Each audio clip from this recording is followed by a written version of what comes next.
This episode is brought to you by Audible. It's time for summer. You got plans? Because I got plans. And wherever I go, I'm going to have something to listen to take along with me. Like this copy of Motley Crue's biography, The Dirt, which I may or may not be using for research. Wherever you're going, Audible is the perfect companion for it because you'll always have just the right thing to listen to at your fingertips.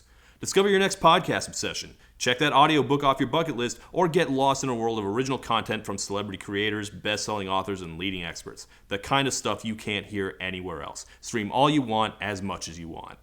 And as an Audible member, you can choose one title a month, and it's yours to keep forever. And right now, for a limited time, Amazon Prime members can save 53% on 4 months of Audible. That's only $6.95 a month. To take advantage of this incredible limited time offer, go to audible.com/toddintheshadows. That's audible.com/toddintheshadows.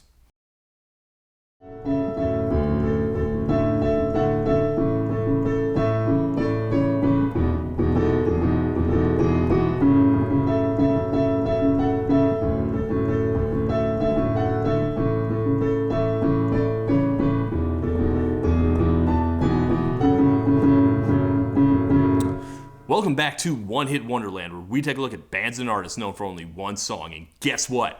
Pop punk is back! Yeah, kind of. Sort of. But yeah, it's like the mid-2000s all over again. We're all gonna put on bands, grow out our bangs, protest the Iraq War. No blood for oil, W! And so, as today's rappers and pop stars try to reverse engineer that moment in history, I think it's worth looking back at it. Although the band we'll be looking at today was kind of an outlier. In 2006, the pop-punk/emo moment was either at its peak or on its downward slide of relevance, depending on who you talk to. But in the midst of the MySpace era, one band managed to break through the crowd of eyeliner and tattoos and score one big crossover hit. That band was the Red Jumpsuit Apparatus. But despite their silly name, they were daring enough to take on a topic as heavy as domestic violence, while their peers sounded like they were mostly upset about being grounded.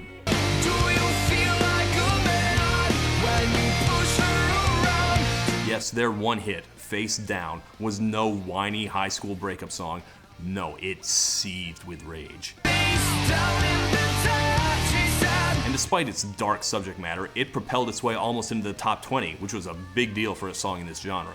I've always wondered why this band didn't stick around after that first hit. I won't say that Face Down was my favorite song ever or anything, but I've also never forgotten it, and just for uniqueness, I think it should be a little better remembered than it is. New Found Glory never had a hit this big. Taking Back Sunday sure never did. This song charted higher than every single My Chemical Romance song except Welcome to the Black Parade. I mean, look at this. Number 24 on the Hot 100, number 3 on the alt-rock charts, and number 1 on the... What?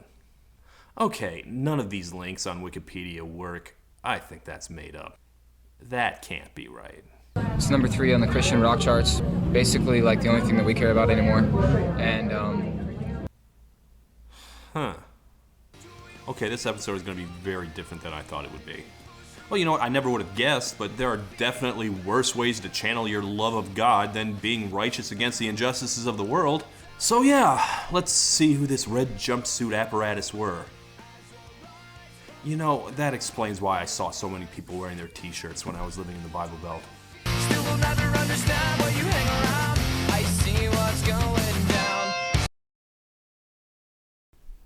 Okay, so since I have to radically adjust the direction of this episode, why don't we start way back? Who are you gonna be? Let's live for God our King. So Christian punk started sometime in the mid-'80s, but no one's really sure when or where. After briefly being big, punk rock had gone back to being an underground thing, so no one was really tracking this alternative subculture's tiny oxymoronic subgenre.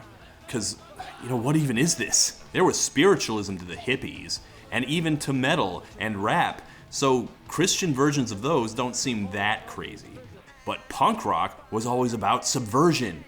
Christianity emphasizes obedience. How can you be both? It's a question that's always existed, and I don't think there's ever going to be a really successful answer for it. But punk rock started growing in popularity again in the early 90s and just blew the fuck up in 94 with Green Day. By the early 2000s, pop punk had become so mainstream that there was not even really a hint of subversiveness anymore, it was just an aesthetic. And so many religious kids want to listen to something that at least resembles good music, so naturally, this is when Christian punk bands start really finding an audience. So that leads us to 2003 in Jacksonville, Florida, where a young drummer named Ronnie Winter starts writing songs that would not fit for his math metal band. The band's guitarist, Ronnie's brother Randy, saw the stuff he was writing and liked it, and so the Winter Brothers, no, not those Winter Brothers, they started a new band with a name made up of random words that mean nothing. I did always think that the red jumpsuit apparatus sounded like something from the Venture Brothers. They started developing a following on, naturally, MySpace, because it was the mid-2000s and that's where bands went. Ronnie says he always intended for the red jumpsuit apparatus to be a Christian band, but the label forced them to keep it hidden. I'm not sure how true that is. Ronnie says now that, we were always secretly a Christian band. We had Bible references in our lyrics if you look really hard. I guess? I don't know. Before they got signed, one of their songs was called Ass Shaker. I certainly would not have guessed they were a Christian band based on their single. The record label asked Ronnie what he thought the single should be, and he was pretty emphatic. It had to be Face Down. If he was to remember for one single for the rest of his life, it was going to be that one. So let's take a listen. Hey girl, you know you drive me crazy. In the 2000s, the words pop punk and emo started getting used interchangeably. There are people who care a lot about the distinction between those genres. I am not one of them. This song certainly has elements of both, like it's got screamo vocals even. One day she will tell you that she... I think this might be the highest charting song ever with screamo vocals, so that's pretty unique. Although I remember the pop stations played a much less screamy version of it. She will tell you that she... Yep, cut out the screamo, now you're mainstreamo. Now, Face Down may or may not have been Christian rock. And the slam against most Christian rock is that it's the same exact music as better secular bands with cheesier lyrics and nothing new added. Is that fair to apply here? A pebble in the water makes a ripple effect. Every action in this world about a consequence. Well, I'm not going to tell you that these guys are groundbreakers. Musically, this song isn't super original. In fact, the entire song is based around, you guessed it, the pop song chords. Pop song chords! They're back! They never left, but also, they're back! So no, they're not reinventing the wheel. They sound quite a lot like any other Warped Tour band. If All American Rejects or Yellow Card or Motion City Soundtrack had a song that sounded like this, you wouldn't bat an eye. But of course, the thing is that All American Rejects would never have written this, not with these lyrics. Cover up with makeup in the mirror. Tell yourself it's never gonna happen again. Now the slam against most emo music was that it was all just really whiny. Didn't you think that I would cry? You know, it was juvenile and pity partying and self-obsessed. And because so much of it was angry breakup songs by teenage boys, it was even arguably a little sexist. Now that it's over, I don't even know what I like about you. A little bit. You cannot say any of that about Face Down. Do you feel better now? As she falls to the ground. This is not about teen angst. It's about a woman in an abusive relationship, and it was absolutely furious on her behalf. So weirdly enough, it was the Christian band who wrote the most progressive hit song in this genre. Now, I'm not going to tell you that this song is perfect. For example, I did not know till, just now that I had the lyrics to this chorus completely wrong. Here's what I thought the opening line to this was. Do you feel like a man when you push her around? Now, I always wondered about that because it didn't really make sense, but here's what it actually is. Do you feel like a man when you push her around? Well, the line makes more sense now. I don't get why he pronounced man with 2 syllables. To make it rhyme more with around? It still doesn't rhyme. It's not like they needed an extra syllable to fit the meter. The second stanza doesn't have an extra syllable. Well, I'll tell you, my friend. I guess he just wanted to ask this horrible wife beater if he felt like a Mayan? Actually, I think that's the only part that bugs me. I always liked this song. part of me wondered if I was being too nice to it just because it took on a heavy topic and it had a decent hook. Because you can tell, teenagers wrote this. It's a little cliche. You're not going to learn anything new about domestic violence or gain a different perspective. But one thing it does have is its anger. It feels really genuine. Like, oh, fucking big man hitting a woman, fuck you. And the focus is always on the right places. A lesser, dumber band would have made this a romantic song, like that stupid Shawn Mendes video. I know I can treat you better than he can. Oh, you need to get out of this abusive relationship because I'm in love with you. Not really the point right now, dude. Better than he can. Shut up. So many of these bands sounded phony and contrived with their screamoing. Check out my wrist and black my eyes. Face Down, I always sensed that there was something really sincere going on there. And now I find out that, yeah, unfortunately, they do know exactly what they're talking about. Domestic violence is something that I grew up in. It was part of my every single day life, and my brother Randy, living with parents who were just, warring against each other. That's essentially what it was. So you can tell why Ronnie wanted Face Down as his legacy. I think that's also why this doesn't really strike me as a Christian rock song. Not only because there's no references to God, but also because most Christian music is scared to deal with these topics. And if they do, they always hand-wave it away that Jesus will solve them. That's not this song. They were not afraid to go there. But if there is one way that Ronnie's religious beliefs come through, it's in his faith that good will win out in the end. Justice will come. She will tell you that she doesn't enough. This poor victim will get the courage to walk out and leave this abuser on his ass, which is optimistic. What I know is that getting someone out of an abusive relationship is not easy. A lot of times people in those situations are too scared of retaliation, not to mention they have all sorts of other things holding them back, and they'll just resign themselves to taking it forever.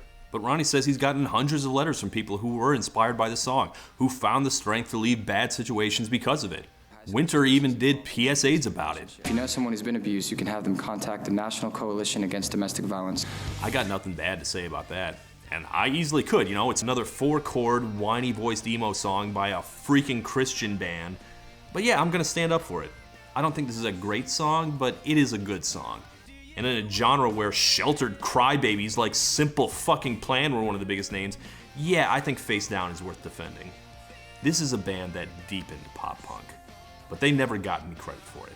In fact, they seem to disappear entirely after this. What happened there? Face Down got the most promotion because it was our first single ever. Ronnie says that Face Down is not wildly better than any of their other songs. It was just the one that got the most promotion because it was their debut single. They have plenty of other songs that are that good. It's not the only good song that we have, and it's not the only good song on that record even. Well, I'll be the judge of that. So, here's their second single. This is their second song, False Pretense. Judging from the YouTube comments, most people know it from a training scene in a terrible Karate Kid ripoff called Never Back Down. That movie was not nearly good or popular enough to turn this into the next Eye of the Tiger or anything, but that's the most traction this song got, apparently. The song and video had been around for over a year before it wound up on that soundtrack, and it just didn't really do anything. Which is a shame, because actually it does kind of kick ass, I'm not gonna lie.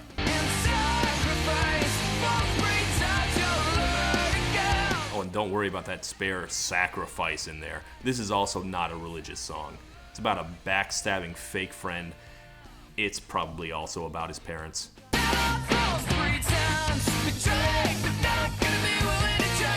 Again, I'm not convinced that they're a Christian band yet. That sounds like a retcon to me. But I'm told that even for out and proud Christian punk bands, this isn't super rare. This is not the only punk band I've ever listened to and had no idea they were religious. The genre seems pretty flexible in how many of their songs get to be explicitly Christian, which, again, I don't get. I say you're not a Christian band without at least 50% certifiable Christ content, or CCC as we call it in the biz. This only barely reached the rock charts, and it certainly didn't approach the Hot 100 like Face Down did. Why not? I don't know. Getting a hit is hard. It's It's not like they flopped exactly. They earned a following out of this, and the scene kids still really like that first album. Yeah, there are some good tracks on there. Damn Regret, that was the name of another one I liked. But yeah, not everyone gets to be a superstar for whatever reason. Maybe the label didn't believe in them and didn't promote them. Maybe people were just getting tired of this sound in general. I mean, it was still there in 2007, but it was not nearly as big as it was 5 years earlier. Maybe their name was too stupid. Or maybe they weren't distinct enough to stand out from the crowd.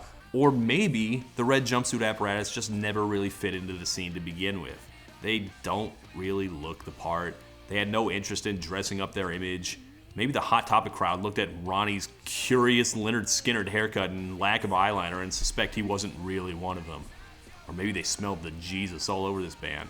Like, I do notice that Ass Shaker was given the cleanlier title of In Fate's Hands after they got signed. Maybe they were noticeably Christian after all. And as evidence, here's the third and final single from that album, Your Guardian Angel. I will never let you fall. I'll stand up with you forever. There it is. There's the strings, there's the overwrought testifying. The MySpace kids seem to have fond memories of this one too, but I'm sorry, this blows. I'll be there for you through it all, even if saving you sucks bad. Can't even bring themselves to say going to hell. They have to say they're being sent to heaven. They put out a new album in 2009.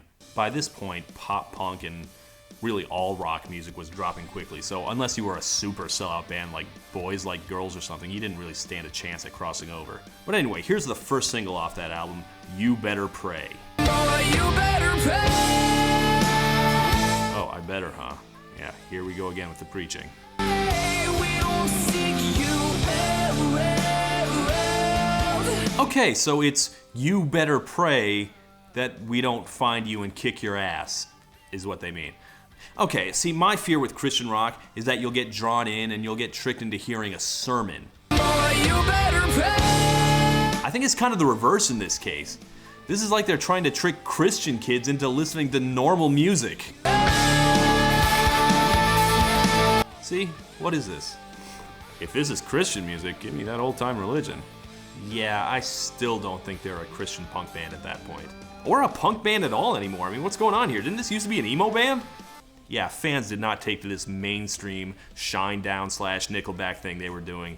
The album's considered kind of a sellout. It did not do well, and that was the end of their time on a major label. But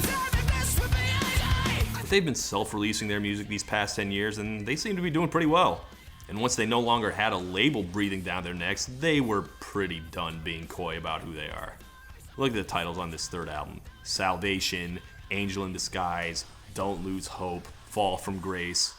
Yep, here we are. They went full-on Christian rock, and that's where they've lived ever since, with several #1 hits on the Christian rock charts.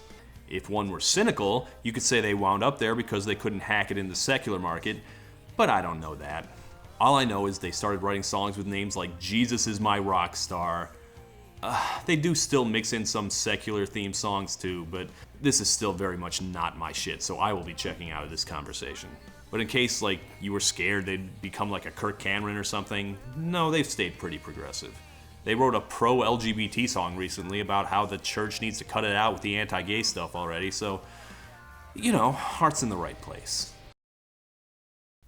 Deserve better.